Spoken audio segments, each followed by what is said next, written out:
PVI news. Macherla ఆహార భద్రత అధికారులు ఆకస్మిక తనిఖీలు నిర్వహించారు. ఆహార భద్రత అధికారి లక్ష్మీనారాయణ మాచర్ల పట్టణంలో పలు కిచిడి హోటల్స్, టిఫిన్ సెంటర్స్, రెస్టారెంట్లలో తనిఖీలు నిర్వహించారు. శాంపిల్స్ ను సేకరించి తనిఖీ విభాగానికి పంపించినట్లుగా ఫుడ్ సేఫ్టీ అధికారి లక్ష్మీనారాయణ తెలిపారు.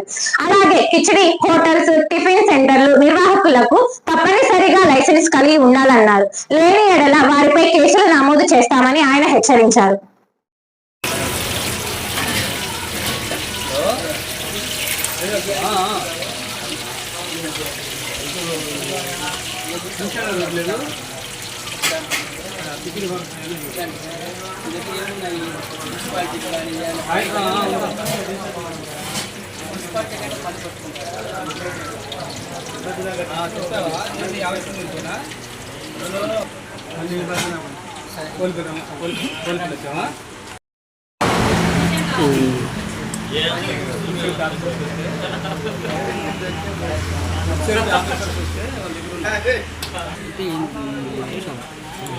అప్పుడు కూడా శాంపుల్ తీసుకున్నాము. అప్పుడంటే రా మెటీరియల్ ఉంది, అవి కూడా శాంపుల్ తీసుకున్నాము.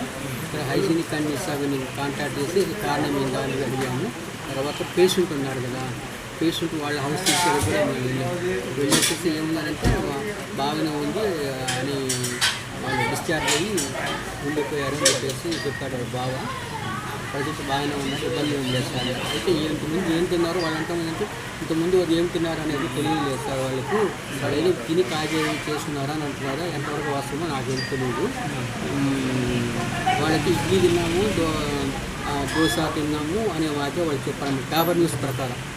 అది తింటే వాంతులు ఏమైనా అన్నారు. కానీ ఆ రోజు రాత్రి ఏం తిన్నాడో, 4 రాత్రి ఉంటుంది కదా ఫుడ్ అనేది స్పాట్లో జరిగేది కాకుండా కూడా ఆ రోజు ముందు రాత్రి ఏం తిన్నారా అన్నది కూడా ఉంది. కొన్ని మిక్స్డ్గా తింటే పాయిజన్ అవుతుంది.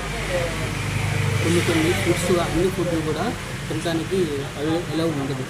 కొన్ని ఫుడ్స్ వరకు ఇండివిజువల్గా తింటేనే ఒంటికి సేఫ్ అవుతుంది. లేదైనా మిక్స్డ్ ఫుడ్తో కాంబినేషన్ ఫుడ్ కాకుండా ఇప్పుడు కర్బూరా అంటారు, అవి కొంచెం ఇంకో కలిపి తినకూడదు. అవి కనుక తిన్నట్టయితే అది పాయిజన్గా తర్వాత శరీరంలో డైజెస్ట్ సిస్టానికి పనికిరాదు. కర్బూజా అంటారు, కర్బూజా కాయలు ఉంటుంది. దాన్ని ఇండివిజువల్గానే తినాలి తప్పక దాన్ని మిక్సింగ్ ఏదో చేసుకొని దాంతోపాటు ఇంకోటి ఏదైనా తిన్నారనుకో అది ఒళ్ళు డైజెస్ట్ సిస్టానికి పనికిరాదు. అది డైజెస్ట్ సిస్టమ్ దెబ్బతింటుంది, ఆరోగ్యము బాగా దెబ్బతింటుంది. లేదా ఇది వాంతులు కానీ ఏవైనా కానీ రావడానికి అవకాశం ఉంది. అంటే అట్లాగనే నిషేధ పదార్థాలు కాంబినేషన్తో తినటువంటి పదార్థాలు ఏమైనా తిన్నా కూడా వాంతులు కానీ విరోచనాలు కానీ రావడానికి అవకాశం ఉంది. అందువల్ల వాళ్ళు ఏం తిన్నారనేది వాళ్ళు కరెక్ట్గా చెప్పలేదు. అయితే డాక్టర్ గారిని అడిగితే వాళ్ళు ట్రీట్మెంట్ తీసుకున్నారు, సారని చెప్పారు, తినడం లేదు అన్నారు. మరి వాళ్ళు రాత్రి ఏం ఫుడ్ తిన్నారనేది అడిగితే వాళ్ళు చెప్పలేదు. వాళ్ళైతే ఇప్పుడైతే ప్రజెంట్ అయితే సేఫ్గా ఉన్నారు, హాస్పిటల్ వెళ్ళిపోయారు. వాళ్ళకి ప్రజెంట్ అయితే ఏమి ఇబ్బంది లేదు. వాళ్ళ దగ్గర హోటల్ దగ్గర ఇన్స్పెక్షన్ చేస్తాము, శానిటేషన్ హైజీన్ ఎట్లా ఉందని. వాళ్ళ లైసెన్స్ లేకపోతే లైసెన్స్ లేని నోటీస్ ఇచ్చాము. తర్వాత వచ్చేసి శాంపిల్స్ తీసాము, శాంపిల్స్ తీసాము, అది ల్యాబ్కి పంపిస్తున్నారు. ఆ రిజల్ట్స్ వచ్చిన తర్వాత అవి ఎట్లా ఉన్నాయి అంటే ఫిజికల్గా బాగలేవు అని చెప్పేటువంటి రైట్ మాకు లేదు. ఏదైనా ఎనాలిసిస్ రిపోర్ట్ వచ్చిన తర్వాత ఆ రిపోర్ట్ బేసిస్ చేసుకొని మనం యాక్షన్ తీసుకోవచ్చు. లైసెన్స్ అయితే వాళ్ళకి లేదా సార్? లైసెన్స్ ముందు వాళ్ళు తోపుడు బండి అంట, తోపుడు బండి అయితే ఆ తోపుడు బండి కాదని చెప్పేసి వాళ్ళు స్టేబుల్గా అక్కడ తీసేయమన్నారని షాపుగా పెట్టుకొని బిజినెస్ చేసుకుంటారు. దానికి లైసెన్స్ లేదు, లైసెన్స్ లేదు. దానికి లేదు. కేసు పెట్టారు సార్ వాళ్ళ మీద? కేసు అని అంటే లైసెన్స్ లేదని చెప్పేసి రాసాము. అది మన ఏఎఫ్సీ గారికి పంపించుకున్నాము. తర్వాత శాంపుల్ తీసాము. శాంపిల్స్ తీసిన తర్వాత అది ల్యాబ్కి పంపించాము. అది వచ్చిన తర్వాత ఎట్లా ఉన్నది ఏంటి అనేది యాక్షన్ తీసుకుంటాం. ఎన్ని రోజులు పట్టింది సార్ సుమారుగా ల్యాబ్ రిపోర్ట్ రావడానికి? 15 రోజులు పైగా ల్యాబ్ దగ్గర నుంచి 15 రోజులు, దాదాపు 15 రోజులు మినిమం. సార్ మీరు గతంలో మార్కెట్లో కొన్ని షాపులు తనిఖీ చేశారు, మైబీ గారి లేదంటే కిరాణా షాప్ వీటి మీద కేసులు రాశారు. ఆ కేసుల తాలూకు వాళ్ళ మీద తీసుకున్న చర్యలు ఏంటి సార్? మనం కొన్నిసారి వచ్చినప్పుడు ఇన్స్పెక్షన్ చేశాను. అది చేసిన తర్వాత ఎక్స్పైరీ షాప్ ఉంటుంది, అది ఇన్స్పెక్షన్ చేసిన తర్వాత రిపోర్ట్ అనేది జాయింట్ కలెక్టర్ దగ్గర పెట్టాము. వాళ్ళు పెనాల్టీ 1,00,000 రూపాయలు వేసినారు. రూపాయలు పెనాల్టీ వేస్తున్నారు. అయితే ఇంకా అతను కట్టలేదు. అది పెనాల్టీ మాత్రం కట్టవలసిన బాధ్యత అతని మీదే ఉంటుంది. అది తర్వాత వచ్చేసి మిగతా వచ్చేసి గ్లూకో కింద రీయూజ్డ్ ఆయిల్ అని చెప్పేసి మనం శాంపుల్ తీసుకొని పంపించాము, టెస్టింగ్ పంపించాము. అవి కేసు అయింది. అవి కేసు అంటే మన జాయింట్ కలెక్టర్ దగ్గర ఫైల్ చేసాము. ఆ సార్ కూడా వచ్చేసి పెనాల్టీ వేశారు. అయితే ఇంకా పేమెంట్ అనేది వాళ్ళు కట్టలేదు, కట్టమని చెప్తున్నాము. తర్వాత అది కనుక కట్టకపోతే వీఆర్ఓ ద్వారా లేకపోతే ఎంఆర్ఓగా చెప్పి వాళ్ళది రెంట్ అనేది ఉంటుంది కదా, ఏమంటారంటే వాళ్ళ ఆస్తులు కానీ ఏమైనా జప్తు అది అంటే ఖచ్చితంగా ఇచ్చినటువంటి పెనాల్టీని వాళ్ళు కట్టవలసిందిగా వాళ్ళకి తెలియజేస్తున్నాము. వాళ్ళు కడతాము సార్ అన్నారు, కానీ ఇంతవరకు మళ్ళీ కట్టలేదు. అది వేస్ట్గా. తర్వాత ముందు శాంపుల్ తీసినవి అన్నీ కూడా కొన్ని కేసులు వచ్చినాయి, అవి ఫైల్ చేస్తున్నాము. పెనాల్టీ కూడా పే చేస్తున్నాం సార్. ఇప్పుడు అన్నిటికీ ఫుడ్ లైసెన్స్ ఉందా సార్? మొత్తం ఆచరణలో పెట్టిన వాటికి లైసెన్స్ ఎన్ని వాటికి ఉన్నాయి? లైసెన్స్ తీసుకోవాల్సిన బాధ్యత ప్రతి వ్యాపారస్తులు సార్. ఒకరు చెప్పేదంటే మేము ఇన్స్పెక్షన్ చేసినప్పుడు లేదని వాళ్ళకి నోటీస్ అయితే ఇచ్చున్నాము. వాళ్ళు వెళ్ళేసి కట్టుకుంటున్నారు. అంటే ఎన్ని ఇచ్చారు సార్? సుమారు ఇప్పుడు దాకా ఎన్ని ఇచ్చారు సార్ మీరు ఈ నెలలో? ఈ నెలలో వచ్చేసి 4-5 ఇచ్చినానండి. వాళ్ళు లైసెన్స్కి అనేది అప్లై చేస్తామని చెప్పి అన్నారు. వాళ్ళు వెళ్ళుంటారేమో, ఇంక్లూడ్ చేస్తారు లైసెన్స్ అనేది. అది అసిస్టెంట్ ఫుడ్ కంట్రోల్ గారు ఇస్తారు. ఒక లైసెన్స్ మనకి తీసుకోకపోతే దాన్ని ఏ పరంగా ఉంటుంది సార్? రాష్ట్రం అనేది ఎలా ఉంటుంది సార్? 15 రోజుల లోపల వాళ్ళు 20 రోజుల లోపల మినిమం డేట్ ప్రకారం తీసుకోవాలి. అది తీసుకోకపోతే మళ్ళీ పెనాల్టీ ఉంటుంది. అది అసిస్టెంట్ ఫుడ్ కంట్రోల్ గారు చెప్తారు. అది ఎట్లా చేయాలా ఏంటి అనేది ప్రాసెస్ తీసుకోవాలి. ఆయన చెప్పిన ఆదేశాల ప్రకారం మేము మీటింగ్ చేసి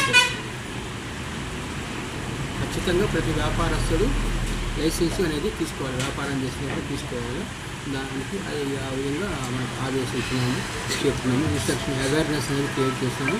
తర్వాత వచ్చేసి ప్రతి వ్యాపారస్తులు కూడా ఎట్లా బిజినెస్ చేసుకోవాలా ఏంటి అనేటువంటి విషయాన్ని తెలుసుకోవటం గాను ఫాస్ట్ ట్రాక్ ట్రైనింగ్ అనేది ఇస్తున్నాము. ఆల్రెడీ ఇచ్చున్నాము, మళ్ళీ కూడా చెప్తూనే ఉన్నాము, ఇస్తూనే ఉన్నాము. ఫాస్ట్ ట్రాక్ ట్రైనింగ్ అంటే వాళ్ళకి మనీ తీసుకుంటారు, ట్రైనింగ్ వస్తుందా మనీ తీసుకొని ట్రైనింగ్ ఇస్తారు.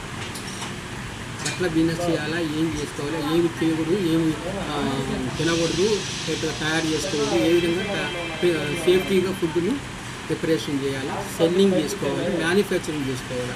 ఇవన్నీ కూడా ట్రైనింగ్ ఫాస్ట్ ట్రాక్ ట్రైనింగ్లో ఇస్తారంటే మేము వాళ్ళకి చెప్తున్నాము. ఇక్కడ వచ్చేసి ఫాస్ట్ ట్రాక్ ట్రైనింగ్ ఇస్తారు. వీళ్ళు ట్రైనింగ్ ఇస్తారు. వీళ్ళు ట్రైనింగ్ ఇచ్చిన తర్వాత వాళ్ళకి లైసెన్స్ సర్టిఫికేట్ ఇస్తారు. ఆ సర్టిఫికేట్ ప్రతి ఒక్కరు కూడా ఉంటే ముందు వ్యాపారం చేసుకున్న వాళ్ళు ఏ విధమైనటువంటి ఏమి పనులు చేయాలా, ఏమి ఎట్లా ఉండాలి అనేటువంటి అవగాహన ఉంటుందని గవర్నమెంట్ ఆదేశించింది. ఆ ప్రకారం ట్రైనింగ్ కూడా ఇస్తున్నారు. ఈ ట్రైనింగ్ ఎక్కడ ఇస్తారు సార్? సార్ ఇక్కడే ఇస్తారండి, మాచర్లోనే ఇస్తారు. అంటే ఈ వ్యాపారస్తులు కానీ లేకపోతే వీళ్ళకి ఎక్కడ ప్రెమిసెస్ కానీ వీళ్ళకి ఎక్కడైతే అందుబాటులో ఉందంటే ఆ ప్రెమిసెస్లోనే ట్రైనింగ్ ఇస్తారు.